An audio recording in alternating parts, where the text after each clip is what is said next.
Thanks so much, Julianne, and welcome to the last session of Summer Wonders. And this session is dealing particularly with the relationship between forestry and musical instruments. Our speaker today is Dr. Daniel Johnson, who's assistant professor of silviculture at the UF School of Forest, Fisheries, and Geomatic Sciences. He received his PhD from Indiana University and did postdoctoral research at Yale, Ohio State, Los Alamos National Lab, and Utah State. At UF, he runs the Global Forest Dynamics Lab and teaches classes on data visualization and natural resources sampling. His research focuses on addressing gaps in our knowledge about how forests function and respond to change. Whether the change is natural or anthropogenic, he seeks to understand what the outcome of forest dynamics will be to best manage our forests for a sustainable future. His research ranges from local to global in scale and utilizes data from across scales to inform forecasting, management, and policy. Using a mixture of experimental and observational data sets, he analyzes spatial and temporal forest change. Dr. Johnson will present details on a study abroad course focused on the forests of Italy that have provided the wood for some of the most famous musical instruments in human history. The premise of the course is to follow the path from forest to concert stage and experience all the stages in between. And today we also have a guest, Professor Red Baker, who's director and professor of the School of Forest and Fisheries and Geomatic Sciences.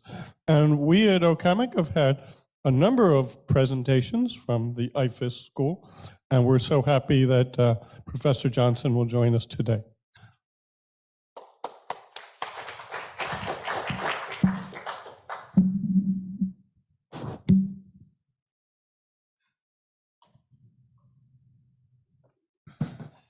Thank you. Good afternoon. Hello. Yes, let's get that going.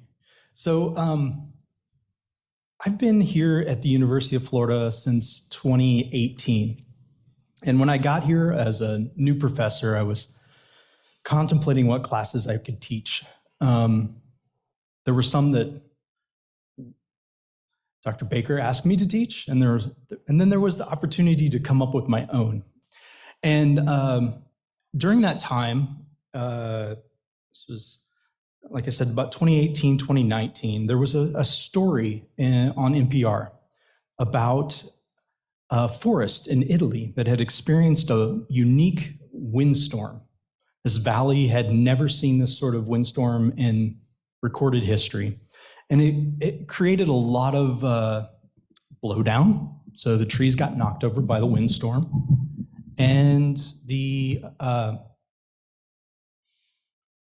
foresters there were trying to salvage the wood as fast as they could. And that's because this forest, this valley that these forests were in, was historically known for producing timber that went into musical instruments, particularly the instruments made by Stradivarius and Stradivarius family. And so that got me thinking about how what we do in forestry intersects with the art world. And that's something that really excites me. We talk about forestry as being both an art and a science. And that's because often it's a complicated system. We don't know exactly what's going to happen when we make manipulation, we change the forest in some way. We don't know exactly what the outcome is. And we're also managing for well beyond our own lifetimes in many cases. So this got me thinking about creating a course. So I'm going to talk to you about what I've been thinking about and how this course might come together. And I'd love at the end if we can have some discussion about what you all think of this idea and how it might work. So the title that I'm thinking for the course is Music of the Trees. Now, that's my title. This is the Italian, and it doesn't translate directly to the music of the trees, but it was something similar. I think it's the woods that make sound, maybe, unless somebody here teach or know Italian. I think it's something like the woods that make sound. And this is actually a forest in this valley that I'm going to talk about a little bit. So the premise here is, how can something that is made up of bits of wood and glue and string end up being worth $20 million, potentially? This is probably the most famous and most expensive violin in the world at the moment, the Messiah violin by Antonio Stradivari. And the Stradivari family is very well known at producing some of the most amazing instruments in the world, and they were the progenitors of modern violin design. So that's my question. What's driving this is, how does this work? How do we go from a standing tree to something that graces the stages of concert halls around the world? Humans have been fascinated by music for millennia, and we probably, our first instruments were probably our voices, right? And then it's gone on from there. Percussive instruments are an obvious one. How do we get to where we are? Well, some of the earliest musical instruments were probably parts of plants that made sound just inherently. Or this is actually a vulture feather that was found, or a vulture bone that was found in Germany. They've dated this to be about 30,000 years old. So humans have been fascinated with music and trying to create music for a long, long time. Music is intrinsically tied to, and the instruments we use to make music is intrinsically tied to the technologies of the time.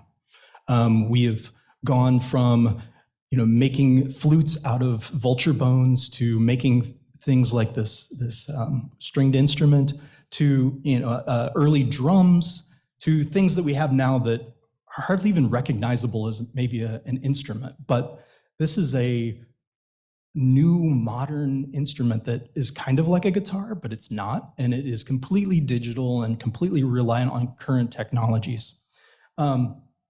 So we've always had this intertwined nature between music and technology, which I find to be fascinating. So we have, again, art and science intersecting. This did not come out well in the slide, but this was kind of a family tree of stringed musical instruments. And that's probably one of the biggest families of instruments in the world, are the stringed instruments. And they kind of got exported with the colonization of the world by Europeans. And we've moved stringed instruments around. They've gone through lots of iterations and taken on lots of forms. But the focus of what I'm thinking about is kind of the golden age of violin making. And this happened in two cities in Italy, really.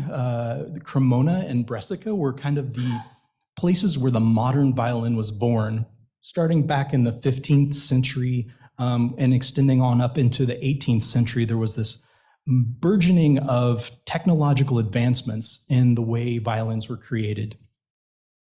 And this is actually a view from the clock tower in Cremona. This is the modern city of Cremona, but at the time, that's where the Stradivari family was based and where Antonio Stradivari was born, as well as many other famous violin makers. And Cremona still to this day is the epicenter of violin crafting. Right now, I believe there are over 150 luthiers in this small city of 70,000 people that make violins for a living.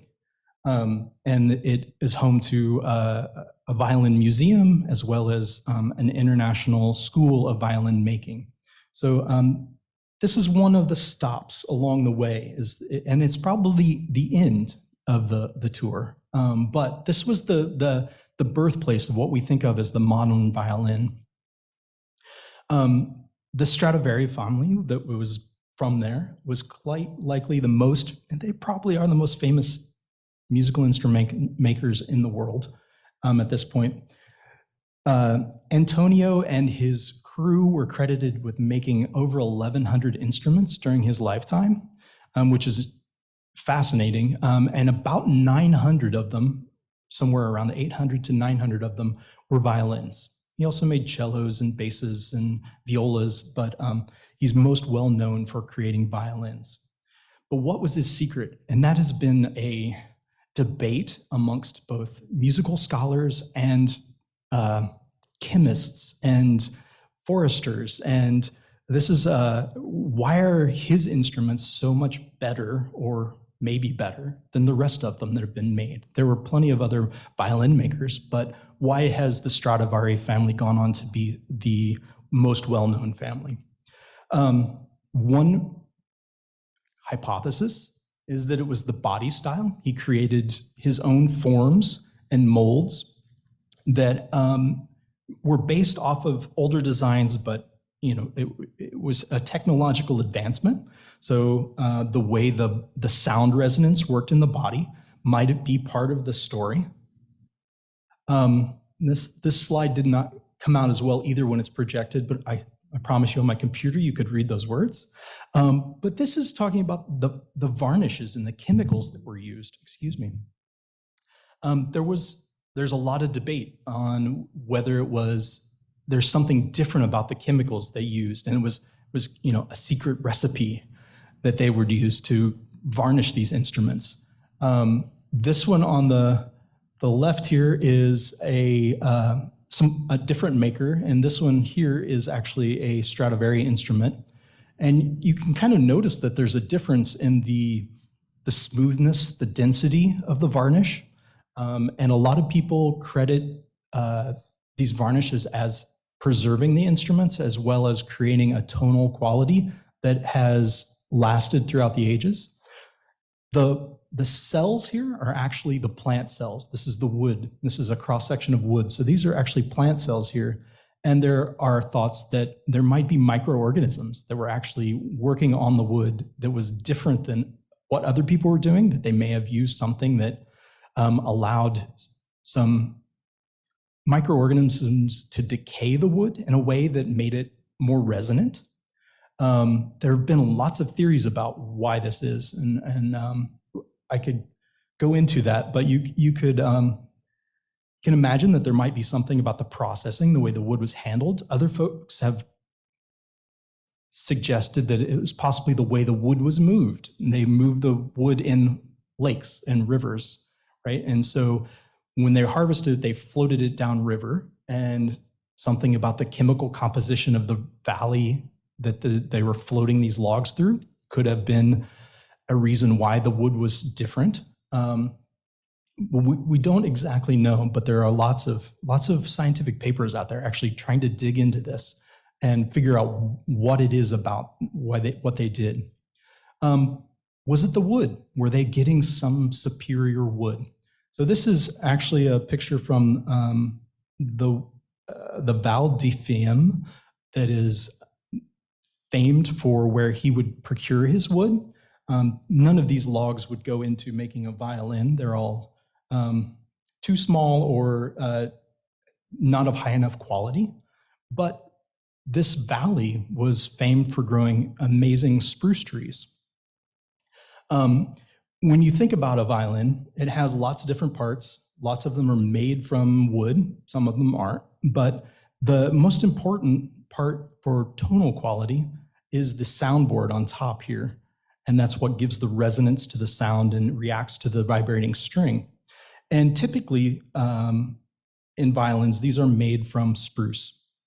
And this valley has been growing spruce for a long, long time, particularly one spruce tree that I'll talk about in a second here. So this is the Val di Fiemme of the region that they would float logs down to get to Cremona eventually. Extremely beautiful region. It's near the Dolomite Mountains in about 100 miles north of Venice. So Venice is down here. This is not quite to scale. So if you look to, it's this region of Italy, and this is the valley we're talking about here. Trento is probably the largest close by city, and you can get to Verona and Milan relatively quickly. But this region of the Trentino has been well known for both tourism, but also the wood products industry. So this region, this valley, has been managed as a community. It is a forest-dependent community that's been managed in a civil pastoral system. So that means both for forest products, but as well as pasturing for sheep and goats and that sort of thing, and cows. For nearly 1,000 years, this community has cooperatively managed the forest land. Since 1111 AD, they've had this community, the Magnifica Community di Fiemme. It has governed on a directly democratic basis. So each, it's patriarchal. So there's the male of the family from that area gets a vote in the local council, and they vote on passing that to a representative that goes to the bigger council. And they've been managing this through multiple empires. If you know anything about the history of Northern Italy, it hasn't been Northern Italy all that long. It has gone through lots of hands. So they were able to remain this organization, this governmental unit, to cooperatively manage their property through the Ottoman Empire and through the Roman Empire. And they had a lot of dealings with the church and dealings with Italy when it came back and forth, the Austro-Hungarian Empire. So they've been able to, probably because of the remoteness of this area, maintain this structure of their community. And now they employ professional foresters that manage the property based on the community's wishes. And everybody gets an allotment from that output. So this aspect is really interesting from a governance standpoint. That I don't know of a community organization that's lasted over 1,000 years and continued to work together to manage land. So this is pretty fascinating to me when I discovered this. But what they're mostly managing for is Picea abies, which is known as Norway spruce here. Locally, they call it Pez.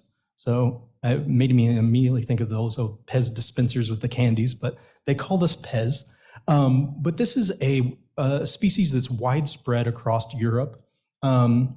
This gets a little washed out, but the green dots here are the areas where Norway spruce exists in Europe. It goes on over into Russia, but that's Asiatic. So it really extends from this region all the way up to the Arctic Circle. This species is very widespread, but the area we're talking about is actually probably about the southernmost edge of the range. So that means this is the front for climate change affecting this species in this area. So this high elevation spruce has been growing here for a long, long time and been managed by this community for a long time for lots and lots of uses. It's used for very general basic uses, crates and pallets and boxes for the low quality stuff. Pulp and paper can be made from this tree. Construction materials, it's a very good lumber. It's light and strong, but obviously why I'm here, musical instruments. And this is,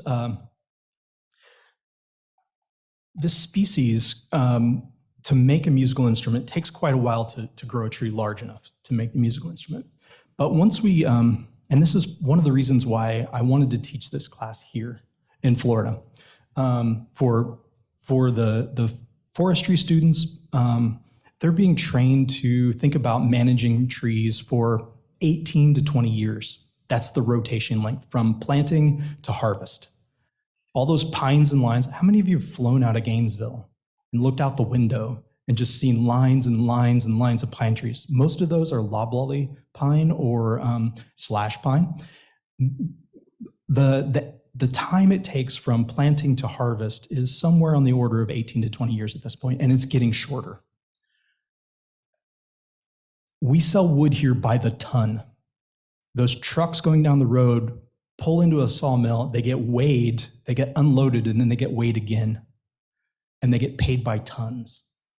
One piece, one wedge of a log of a spruce tree that's of the highest quality can be worth more than that whole ton of wood going into the mill here.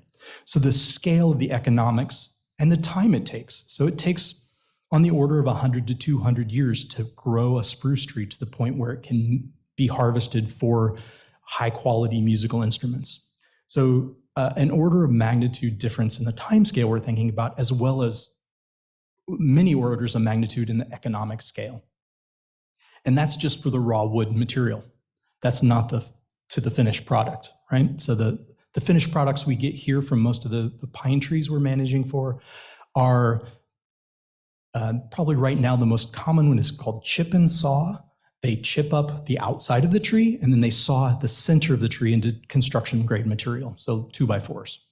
So it's a very different mindset. And I wanted to expose people to that idea of how broad and diverse the management strategies are in forests. And this was probably, of what I can think of in the world, one of the most high-end management structures.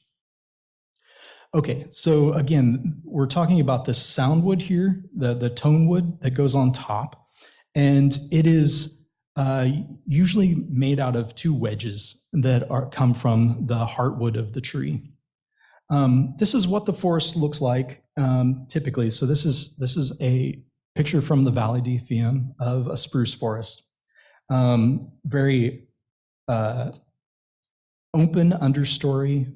These are dense evergreen trees, so they tend to not let a lot of light through. And it's almost storybook-like walking through these forests. It's very somewhat magical. So for a violin, it takes about 100 to 150 years to grow a tree big enough. This valley grows very slow, regular growth. The growing season is fairly short because it's higher elevation. And the rings, therefore, the tree rings are rather tight and they're rather regular too, which is good for carrying tonal quality. So to make a tree big enough to get a piece of wood out of it for a violin takes about 100 to 150 years. Now for the double bass, the biggest of the stringed instruments, we're talking 200 to 250 years. So that's a large investment in that tree, and there are a lot of things that can happen in 200 years to a tree.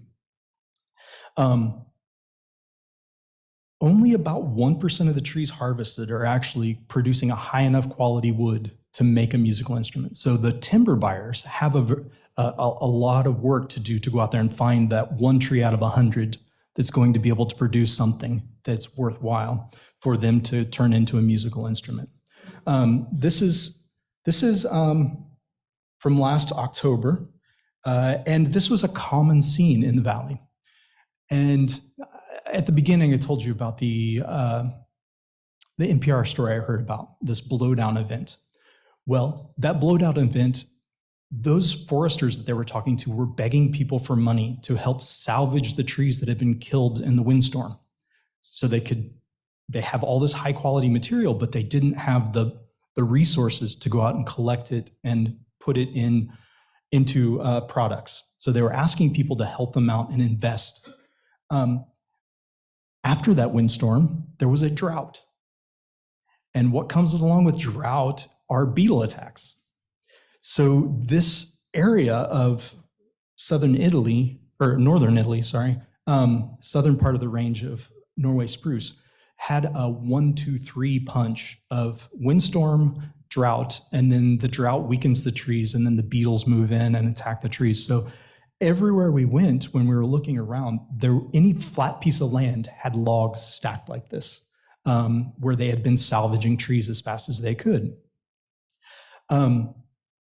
which I talked to a timber buyer that was interested in buying wood for musical instruments. And I said, well, that must make your job easier. He said, no, it actually makes it much harder because now there's a whole lot more material that I have to go through. So that 1% got even smaller of the number of trees that he had to sort through to find high enough quality instrument wood. From this point, they would go on and go to a sawmill. And at that sawmill, they would be quarter sawn. And what that means is rather than sawing boards, they would saw quarters out of the tree. And those quarters then would get split and then stacked. So you can see these wedge shapes here. These are future violin pieces or violas or whatever musical instrument you want, guitars. This is at a facility in the area that makes tone wood. That is what they do. That's their primary product, is they create tone wood for instruments. And they're one of 2 facilities in the world that are not in the world, in Europe, that still make tone wood for pianos. So the inside of a piano has a large wooden piece it's glued together. It's multiple pieces of wood glued together. And you might have seen them. They have cross braces on them. They're usually made of maple, and they're in the back of the piano. And that's actually what's creating the tone for the piano. This is one of the few places left that actually makes those, and they have contracts with Steinway and lots of different piano manufacturers, but they also will recreate the tone wood for your piano. So if you have a piano that is gone out of, it's damaged, or the wood is bad, they will recreate your tone wood for you. They're the only place left in Europe that does that. But they would let this wood sit out under a canopy, but it would sit outside for about 4 years before they would even bring it inside and start working on it. So they have a whole system of drying, and they really want the wood to dry down as much as possible before they work with it, because they need it to be very stable. Once it's in the inside, they will turn it into tone wood. So you can see here, these are wedges. So they're usually book matched wedges that they use to create the outside of a violin. And if you've ever seen a violin up close, it's domed, right? It's an arch. It's not a flat piece of, like a guitar face, right? So they actually have to cut these wedges, and then a luthier will carve them. They'll glue these 2 pieces together, and they book match them so the grain matches. So it'll be the same tree. So you'll see the same grain pattern, but that's what they end up doing. And then of course, for a guitar face, it's a flat piece. Same for, here you can see, this is part of a soundboard of a piano. That's what they look like. So they use the same wood for pianos, guitars, all the stringed instruments. And that provides that resonance to the instrument and a unique tone. Spruce is known to be a kind of a bright wood. It has a bright, loud sound versus something like a mahogany, which is much more deep and dark and a little more muted of a tone. But the spruce is sought after highly. Then once they cut those wedges, they go into the basement, and they're stored here for, I don't think you can, maybe you can read that. I believe that says 2003. That one says 2002. They will store this wood in a climate-controlled environment for decades. And luthiers will come and sort through these and find the wood that they want. They will pick them up and wrap them and listen for the tone of the tree. Foresters will do this when they're walking around the forest, looking at the standing trees. They will bring an axe and hammer the tree and listen to them because they have just been doing this for long enough. They know what to listen for. So they're looking for that resonance. And so these are future violins. When I was there, they have first quality and second quality. Right after the tour I got, they had a group of luthiers coming from Cremona to select their wood. I didn't get to stick around for it, but that would have been really cool to see them go through that process. So it cures in this climate-controlled area for quite a while before they people come and buy it for their luthier. The luthiers come and buy it. Sorry. So it's aged for quite a while. Then the luthier takes it. And it can take one person, one luthier, working on a violin about 2 to 3 months to craft a violin. And it involves a whole lot of technology that probably hasn't changed all that much since the time of Stradivarius. Chisels and gouges and files and clamps. But so a single shop can produce 7 to 10 a year maybe as they're working on them concurrently. So it takes quite a while to build these things. And then once they're built, it's finally showtime. And the stage presence of these instruments is amazing. The Violin Museum in Cremona has weekly, if not multiple shows per week of demonstrations of different instruments. So they collect and hold on to these instruments that are from the 16th and 17th century mostly. And I got to witness a performance of a comparison of a violin from, I think it was 1563 and one from 1628. And one was a Stradivarius and one was a pre-Stradivarius.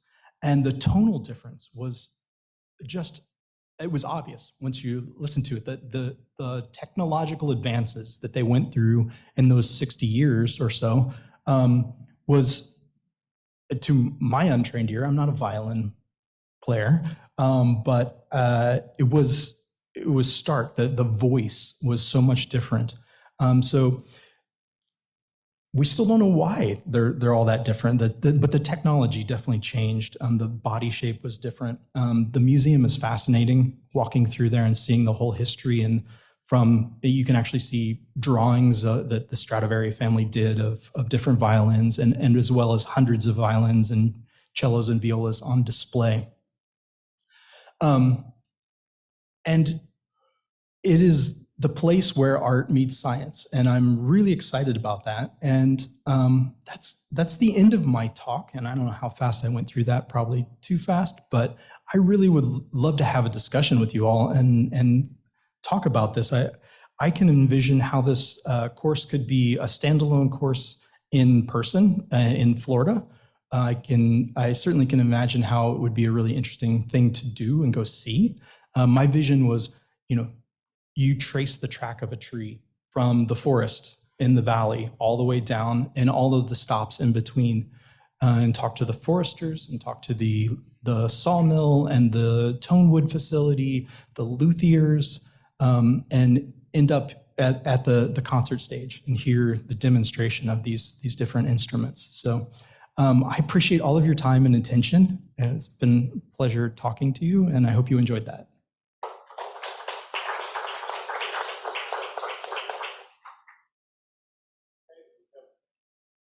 We have opportunity for comments and questions.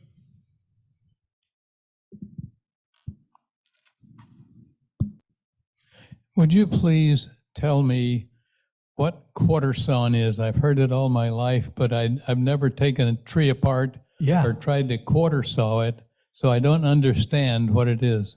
It's really simple. It's in the name. And rather than taking a tree and cutting planks, you actually cut it in quarters. It's literally then you end up with these wedges, right? And those wedges are what they then break down into the faces of the violin. So they would take a quarter of the quarter sawn tree and then break that into further wedges to make into a violin face. Yeah, of course. Yeah, for those online, please raise your hand. Thank you. I found this fascinating. Could you tell me also how many Stradivari violins remain today? Oh, gosh, that's a good question. It is not nearly the 1,100 that he made. I don't know exactly off the top of my head how many there are known. They're always looking for those that might be out there in private collections. One of the fascinating things that I came across is in researching this stuff was that the market for making fakes, for creating a look-alike, is huge. And there was actually an article in Science Magazine a year and a half ago about the technology they're using to create fake Stradivari. And one of the auction houses actually got duped. They did a good enough job that they sold at auction what they thought was a Stradivari, and it was not in the end. What are they selling for today? So somewhere around, it depends on the quality and the condition, but I believe the last one was around $12 million. Yes, that one at the beginning that was, they're not selling the Messiah, but is estimated to be, if they were to go to auction, they estimate it to be worth $20 million. So these are quite valuable instruments. A normal violin produced by a modern luthier today goes for somewhere around $10,000. So the branding has certainly helped that organization, or whoever, I doubt the Stradivari family still gets any money from it, but whoever owns those violins, they've made quite an investment. But yes, they are worth quite a bit now. Okay, Barb Rothstein. Yeah, one comment and then my question. Just a comment. As a child, my great was a violin maker from Russia. I watched him hand make violins, so I have a little idea what it takes to make it. But my question is, what is I can imagine, but what would you comment on the prediction of how climate change is going to affect the wood supply to make beautiful instruments? Yeah, that would be part of this course that I'm envisioning, is digging into that. But as you might guess, being at the southern end of a range of a species is a dangerous place to be as a species right now, as individuals in a population. Italy has, in just last year, and I think this year as well, have had record temperatures. These species does not do well in high temperatures. So those that are at higher elevations are doing better. So that's a good indication of what we can expect rising temperatures would mean for this species. So these die-offs that I spoke of, the drought and the beetle outbreak, this actually happened all over Central Europe. The Czech Republic was hit very hard, or Czechia now, was hit very hard by that drought as well. And they experienced massive die-offs in Norway spruce. So that southern end of the range is definitely taking a beating. And luckily there are, the range extends quite far north, so the species itself is not in risk of extinction, but certainly that region is set to be to see a change in species composition. So I'm sure the folks there in Italy would be have this on the radar. They're thinking about this and what they're going to do and how they're going to adapt and survive with this. But yeah, the prognosis for the southern end of the range, Barb, does not look good. Have you heard of Gino Cavacelli? Cavaceppi. He was a violin maker in Alachua. Oh, really? And I just looked him up. He had passed away in 1987. My daughter played the cello, and we needed some repairs to her cello. And we were referred to Mr. Gino Cavacelli. It would be wonderful for you to meet somebody that knows him, because I can remember going out to his shop, and he spoke Italian, with a little bit of English. And if you look him up on, I think it's the library, the state library, you'll see some pictures of him, and you may find out some more information. Yeah, I've been looking for luthiers here in the region to talk to get more firsthand experience about how that works. There are actually very few. I think the closest one I found was in Orlando. So maybe if anybody knows of others, I'd love to talk to them, because that going to Italy and talking to them is great, but having a local resource is even better. And I came back, so I do play music, but I play ukulele as my stringed instrument that I play. And I actually purchased Tonewood from the Tonewood facility, and I'd like to get it made into one. So I've been looking for luthiers locally. It's too bad he's gone. But yeah, yes, sir. As you explore this topic of the rarity of wood and survival and so on, you might consider broadening it to conclude the wood that fine woodwind instruments are made from also, because that wood is endangered in Africa. Yes. And we're really quite concerned that it won't be there at all for these instruments. The second point is one of the concerns you mentioned, how valuable the Stradivari and the Guarneri, for example, violin are. What oftentimes happens is these wealthy people buy them and then they just store them away. It's very important that the instruments be played, because if they're not played, then the quality of the sound will not continue. Interesting. Yeah, no, that is certainly to your question, how many are left? You know, how many are just sitting in people's collections that they don't want people to know yet, or, you know, the scarcity of them makes them more valuable. So you hit on a really important point, and I've focused here on the violin and the wood that we're using for violins, but I envision this as being something that could apply across instruments and could go to many other places in the world, even to think about a piano. The wood to make a piano comes from multiple continents, from the boreal forest to the tropical forests. So there's lots of stories to be told. And I was just reading about the wood they use for clarinets traditionally, blackwood, I believe they call it, and how it is also endangered. I didn't mention this, but the wood that's traditionally used for the bows of violins is Brazil wood, and it is now on the red list. So violinists have been denied bringing in their bow because it is made of an endangered species. And so, yes, there are a whole lot of ways I could take this. Focused in here on Norway spruce to tell a story, but this could go a lot of different directions. And I've been thinking about that as, also it would allow me to travel around the world to different places and see cold forests. That's one good reason.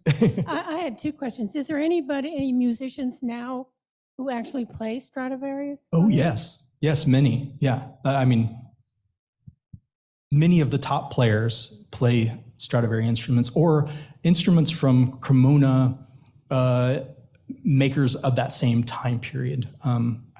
There's a family that starts with the letter G, then Guarneris, yes, that are also well renowned.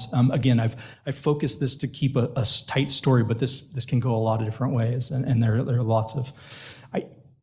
I don't know any off the top of my head who play, but yes, they are still played. Violin music, but they don't say that they're playing at Stradivarius. My other question is, the trees that still exist up in the northern, can they be used to make violins? Absolutely. Oh, okay. Yeah. Thanks. I think there's a bit of the story of proximity. They consider this region, this valley to be great, and it was. One of the things I didn't talk about, and I probably should have, was the wood that they were getting in 1590, 1620 on was from a time period of a cold period in Europe. So the trees were growing even slower than they will now, and there was much more. They're tighter rings. So that was one of the things they talked about on why the wood was more superior from this valley. But the species has these same properties across its range. Certainly, they don't go exclusively to this valley. This valley couldn't produce all the tone wood for all of the instruments. They've done a really good job at branding this wood as being very important and very unique. They come with the stamp of the Community Magnifica DFM on them, and they're required to have this stamp. So it's kind of, it is a bit of a branding thing, but this species can be used for tone wood, and it is. And even spruce we grow here in the U.S., Adirondack spruce is one they call it here. It also produces really good tone wood, so it's not exclusively to this region. Yeah. On. Yeah, it's on. It's on. Many of us has probably seen Andre Rios concerts on PBS. He plays a Stradivarius. Thank you. Other comments or questions? I was wondering, do you get students from the College of Music and over to watch your lectures, or do you lecture over in the College of Music? So this is still in the infancy. I haven't actually created this course. This is actually, you're all in my test subjects. Yay. Guinea pigs. Yes.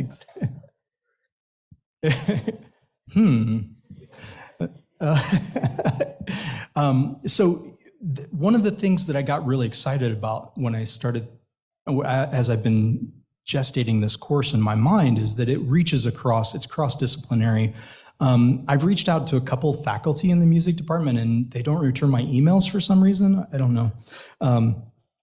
We're all busy. But there's an element of, yes, music students could be interested in this. I think there probably would be musicians that are very interested in this.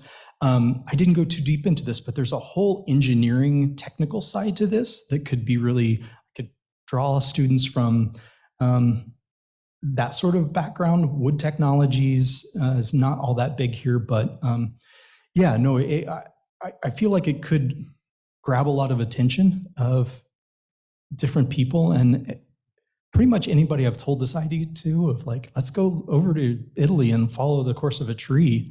Like, that sounds amazing. I want to do that. Including the deans in my school, which is a little nerve-wracking to get them along on the trip. But yeah, no, I think, yes, I have talked to a postdoc in the music school, and he was like, oh yes, that sounds really interesting. So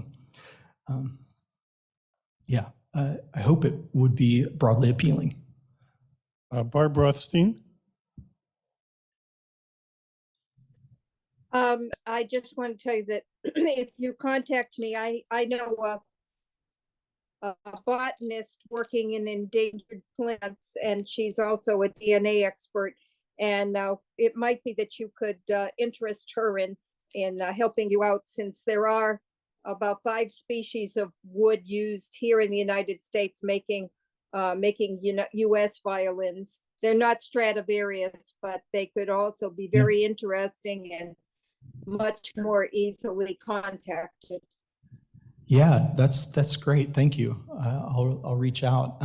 Do you remember? So you said your grandfather made violins. What do you remember about that process? Is there anything that stood out to you? It was very slow. Yeah. And he was very careful with. He was very careful with the wood. I remember it was very carefully stored, and he actually carved it. They were handmade, and I sat for hours watching him do it.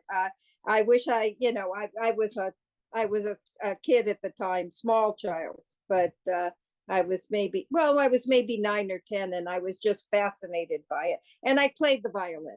Oh, lovely. Yeah, no, the fact that it takes 2 to 3 months, and a lot of that, I think, is that shaping and the carving and getting the right thickness to the material. And yeah, it's a slow labor of love to make these instruments. So I was just curious what you remembered as a child. That's great. Do you see, there's a chat comment right there? See, my wife, Kathy Berg's ex-brother-in-law, came from Iran, was given a Stradivarius by the pre-revolution Iranian government because he was a top violinist here in the USA. Wow, that's crazy. Interesting. Oh, sorry. Yeah. So it says, my wife, Kathy Berg's ex-brother-in-law, came from Iran, and he was given a Stradivarius by the pre-revolution Iranian government because he is a top violinist. And while he was here in the USA, the Iran Revolution occurred, so he got to keep it. He didn't return it to the new regime. So I guess that's how one made it back into the circulation of violinists. Ex-brother-in-laws. I have a question about your course, Yeah. the summer program. What do you expect that students will take away from it? Yeah, so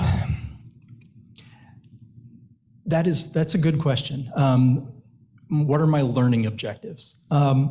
So one of the big things and the initial things, and I think I mentioned this earlier, was just the appreciation of how differently you have to approach forest management to think about managing a tree for something that you're never going to see the harvest. How do you think about a forest 200 years into the future? Which is not something we have to do here. One of the reasons why I was excited to come to Florida is I could actually do experiments on forests and see them completed before my lifetime's out, which is not normal for forests. So, but that difference in approach and style, not everyone wants to stay here in Florida, and I wanted to kind of give them exposure, and learn about how different organizations go about that. These are not deep learning objectives, but just to appreciate the value that wood can have, or the value of art and that intersection of making something from a living organism into something that creates beautiful music. I find that fascinating personally, and gaining a deeper appreciation for that interaction. Seeing the steps along the way and all the work that goes into it, like Barbara was just saying, how many hours her grandfather spent carving that wood. These luthiers are spending an enormous amount of time working on these projects, and just that value added, and what do they call it? The chain, the value chain, if you want to talk in economic terms, of going from a standing tree to a finished product that can command thousands of dollars for, just a little bit of wood. Those sorts of things are on a big picture. I haven't created the exams or the quizzes yet.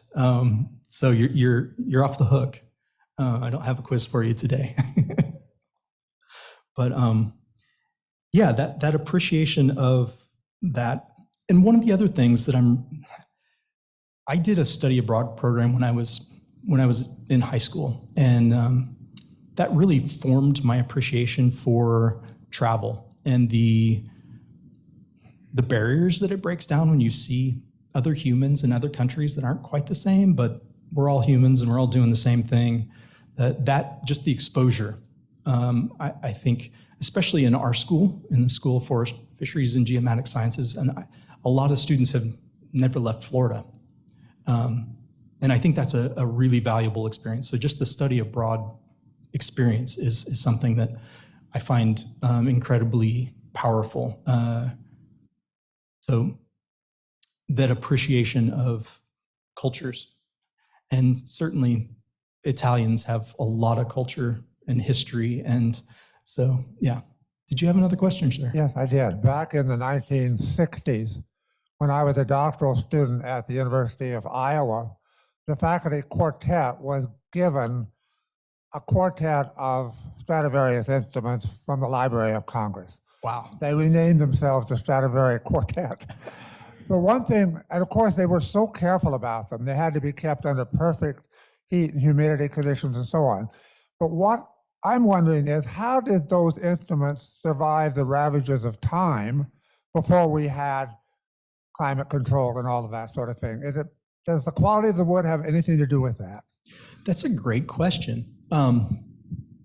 And one of the interviews with a violin maker that I was listening to was talking about the sound that they produce now is probably not the same that they did 200 years ago, and it won't be the same as it is in 100 years from now. So maybe those ravages are time what they needed, or maybe they were so well preserved because of the way the wood was treated that they have survived and have turned into these amazing instruments. I don't know. the answer to that, how they survived through all of that. I assume that they were well treated along the way, and maybe they didn't have great climate control, but they probably were well tended to. I have a funny story to share with you since you're a UF person. Back in the 70s, we had a new music building built. We were very happy about it. But then when the first oil crisis, the shortage came along, the gasoline, you may remember. And so they decided that they would shut off all the air conditioning after 5 o'clock and on weekends. And the ivories on the piano keyboard actually started coming off, if you can imagine. So I went over to see Bob Bryan, who was the provost at the time, expressing my great concern. Please turn the air conditioning back on. And Bob sat back in his chair and said, "Oh, Don, just relax. If those Stradivarius violins could last all those years, you don't need to worry about your Yamaha pianos."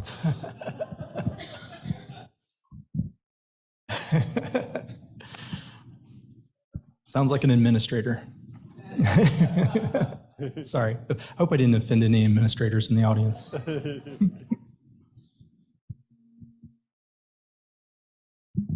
I was excited when you mentioned that you are a student and lover of the ukulele, because Gary Langford comes frequently to be with us here, gives us various programs and jokes, etc., if you know Gary. And he shared that his wife plays with a uke group here in town. Oh. And I've been after Gary to please get someone to come and inform and entertain us with the ukulele. Would you please do it? I don't know how entertaining I am, but so yeah, no, I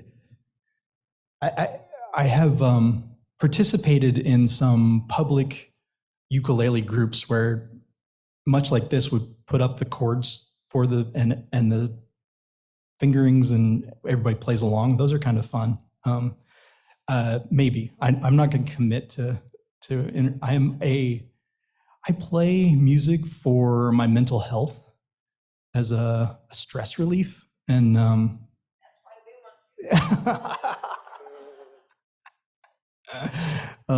but yeah, I'll consider that, and yeah, maybe we could work something out. Okay, well, let's thank Professor Johnson. Thank you. I appreciate the opportunity. And if you want to sign up for next summer's trip,